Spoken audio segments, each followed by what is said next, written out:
गोष्टीचं नाव आहे हुशार ससा आणि लबाड कोल्हा. एक होतं जंगल. या जंगलात एक हुशार गुबगुबीत पांढरा शुभ्र ससा राहायचा. दिवसभर जंगलात मस्त इकडे तिकडे बागडत असायचा. रानमेव्यावर ताव मारायचा, मज्जेत राहायचा. त्याच जंगलात राहत होता एक लबाड कोल्हा. अतिशय कपटी आणि धूर्त होता. त्याचा या आपल्या सशावर फार डोळा होता. कोल्ह्याला वाटायचं, हा गुबगुबीत ससा जर खायला मिळाला तर काय मज्जा येईल. पण ससा होता हुशार. हे कोल्ह्याला माहित होतं, हा काही सहजासहजी आपल्या तावडीत सापडायचा नाही. म्हणून कोल्ह्यानं विचार केला, आपण ह्याच्याशी आधी मैत्री केली पाहिजे आणि मग ह्याचा जरा आपल्यावर विश्वास बसला की मग आपला डाव साधूया. असा विचार करून कोल्ह्यानं हळूहळू मुद्दामहून सशाशी मैत्री करायला सुरुवात केली. कधी त्याला मुद्दाम गाजरं आणून दे, कधी कोळी कोळी हिरवीगार कोथिंबीर आणून दे, कधी नुसतंच त्याच्या बिळापाशी गप्पा मारत बस. असं करायला सुरुवात केली. हळूहळू त्यांची छान मैत्री झाली. एके दिवशी कोल्हा सशाला म्हणाला, ए सशा, लांब जंगलाच्या बाहेर एक शेत आहे. तिथे मस्त वाटाण्याचं पीक आलंय. हिरवेगार कोळे कोळे वाटाणे, येतोस का खायला? वाटाण्याचं नाव ऐकताच सशाच्या तोंडाला नुसतं पाणी सुटलं. चल की, असं म्हणून दोघे जण निघाले आणि वाटाण्याच्या शेतात शिरले. कोल्ह्याला तर असं झालं होतं, आत्ताच या सशाला खाऊन टाकावं.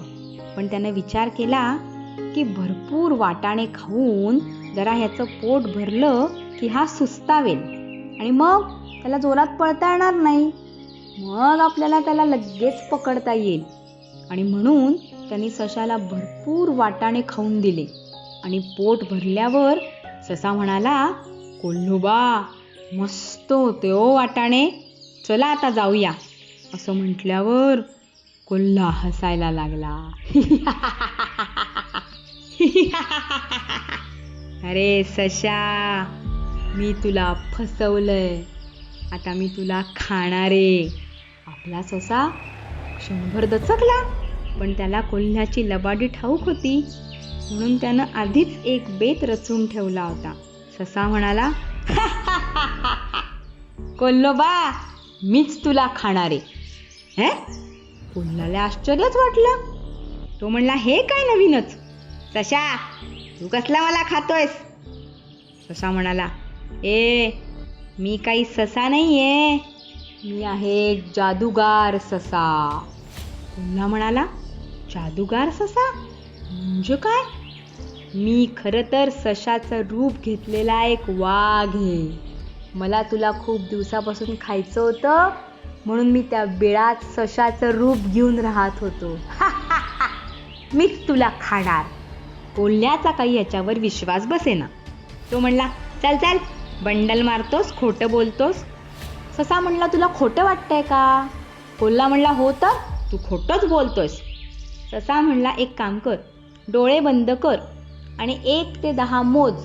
तेवढ्यात बरोबर मी माझ्या सशाच्या रूपातून बाहेर पडतो आणि वाघाच्या रूपात येतो, म्हणजे कळेल तुला.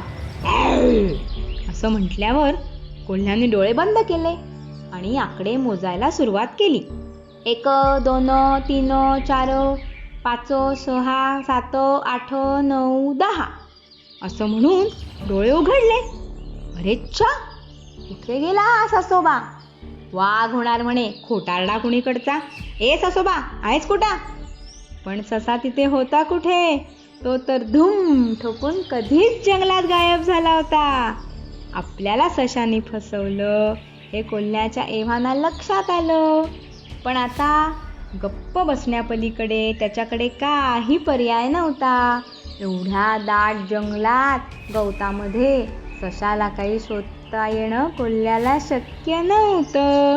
अशी झाली लबाड कोल्ह्याची फजिती. यातून आपण काय शिकलो? आपल्यावर कुठलंही संकट आलं तर विचार करून हुशारीने आपण त्या संकटावर मात करू शकतो.